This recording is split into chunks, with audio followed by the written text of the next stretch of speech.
ಕೊಪ್ಪದ ಸಂತ ಜೋಸೆಫ್ ಪ್ರೌಢಶಾಲೆ 60 ವರ್ಷ ಪೂರೈಸಿದ ಹಿನ್ನೆಲೆಯಲ್ಲಿ ಶಾಲೆಯ ಹಿರಿಯ ವಿದ್ಯಾರ್ಥಿಗಳು ಒಂದಾಗಿ ಸೇರಿ ಅದ್ದೂರಿಯಾಗಿ ವಜ್ರ ಮಹೋತ್ಸವವನ್ನು ಆಚರಿಸಿದರು.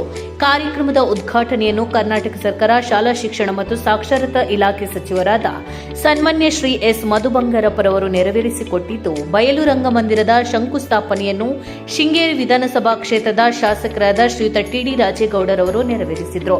ಹಾಗೂ ಕಾರ್ಯಕ್ರಮದಲ್ಲಿ ವಜ್ರ ಮಹೋತ್ಸವದ ಆಚರಣಾ ಸಮಿತಿ ಅಧ್ಯಕ್ಷರಾದ ಶ್ರೀ ಎಚ್ ಜಿ ವೆಂಕಟೇಶ್ ರವರು ಸೇರಿದಂತೆ ಹಲವು ಗಣ್ಯರು ಉಪಸ್ಥಿತರಿದ್ದರು.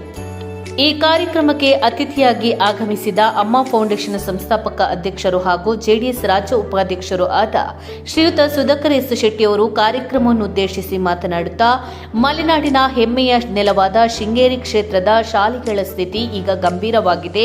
ದುರದೃಷ್ಟವಶಾತ್ ಹಲವು ಸರ್ಕಾರಿ ಶಾಲೆಗಳು ಮುಚ್ಚಲ್ಪಡುತ್ತಿವೆ.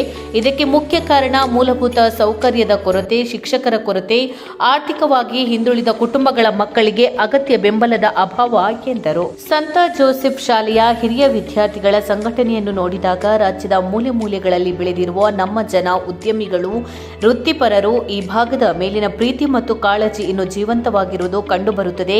ಆದುದರಿಂದ ಈ ಸಂಘಟನೆಯನ್ನು ಕೊಪ್ಪ ತಾಲೂಕಿನ ಮಟ್ಟಕ್ಕೂ ವಿಸ್ತರಿಸಿ ನಮ್ಮ ತಾಲೂಕಿನಿಂದ ಹೊರಟು ರಾಜ್ಯ, ರಾಷ್ಟ್ರ ಮತ್ತು ಅಂತಾರಾಷ್ಟ್ರೀಯ ಮಟ್ಟದಲ್ಲಿ ಹೆಸರು ಮಾಡಿರುವವರು ಒಟ್ಟಾಗಿ ಸೇರಿ ಒಂದು ಟ್ರಸ್ಟ್ ಅಥವಾ ಸಂಘಟನೆಯನ್ನು ರೂಪಿಸಿದರೆ ಸರ್ಕಾರಿ ಶಾಲೆಗಳ ಶಿಕ್ಷಕರ ಕೊರತೆಯನ್ನು ನಿವಾರಿಸಬಹುದು ಎಂದರು. ಸರ್ಕಾರಿ ಶಾಲೆಗಳಲ್ಲಿ ಮುಖ್ಯವಾಗಿ ಓದುವವರು, ಬಡವರು, ಕೂಲಿ ಕಾರ್ಮಿಕರು, ಸಣ್ಣ ರೈತರ ಮಕ್ಕಳು, ಅವರಿಗೆ ಶಿಕ್ಷಣ ಸಿಗಬೇಕೆಂದರೆ ಸರ್ಕಾರಿ ಶಾಲೆಗಳು ಉಳಿಯಬೇಕೆಂದರು. ಸುಧಾಕರ್ ಶೆಟ್ಟಿಯವರು ಮಾತನಾಡುತ್ತಾ, ಮಲೆನಾಡಿನ ಗಾಂಧಿ ಮಾಜಿ ಸಚಿವ ಗೋವಿಂದಗೌಡರ ಗೌರವಕ್ಕಾಗಿ ಈ ಭಾಗದ ಜನತೆ ಗೋವಿಂದೇಗೌಡರು ಎಂದರೆ ಅಭಿವೃದ್ಧಿಯ ಪ್ರತೀಕವಾಗಿ, ಪ್ರಾಮಾಣಿಕತೆಯ ಪ್ರತೀಕವಾಗಿ ನೆನೆಯುತ್ತಾರೆ. ಹಳ್ಳಿಯ ರಸ್ತೆಗಳನ್ನು ಸುಧಾರಿಸಿದವರು, ಸರ್ಕಾರಿ ಶಾಲೆಗಳ ನಿರ್ಮಾಣಕ್ಕೆ ನಿಲುವಾಗಿ ನಿಂತವರು, ಬಡವರಿಗೆ ಮನೆಯ ಚಿರಸ್ಥಾಯಿ ನೆರವು ನೀಡಿದವರು ಶ್ರೀ ಗೋವಿಂದೇಗೌಡರು. ಆದ್ದರಿಂದ ಸ್ಥಳೀಯ ಆಡಳಿತ ಹಾಗೂ ಶಾಸಕರಾದ ಶ್ರೀಯುತ ಟಿಡಿ ರಾಜೇಗೌಡರು ಕೊಪ್ಪದ ವೆಲ್ಕಮ್ ಗೇಟ್ನಿಂದ ವೆನ್ನಾರ್ಪುರ ಸರ್ಕಲ್ವರೆಗೆ ಮುಖ್ಯ ರಸ್ತೆಗೆ ಮಲೆನಾಡಿನ ಗಾಂಧಿ ಗೋವಿಂದಗೌಡ ರಸ್ತೆ ಎಂದು ಹೆಸರಿಡಲು ಕ್ರಮ ಕೈಗೊಳ್ಳಬೇಕೆಂದು ಮನವಿ ಮಾಡಿದರು. ಬೆಂಗಳೂರು ನಗರಕ್ಕೆ ಎಂಜಿ ರಸ್ತೆ ಇರುವಂತೆ ಮಲೆನಾಡಿಗೂ ಶಾಶ್ವತವಾಗಿ ಮಲೆನಾಡಿನ ಗಾಂಧಿ ರಸ್ತೆ ಇರಬೇಕು. ಇದು ನಮ್ಮ ಹಿರಿಯ ನಾಯಕನ ಸ್ಮರಣೆಯನ್ನು ಜೀವಂತವಾಗಿಡುವ ಸ್ಮಾರಕವಾಗುತ್ತದೆ ಎಂದರು.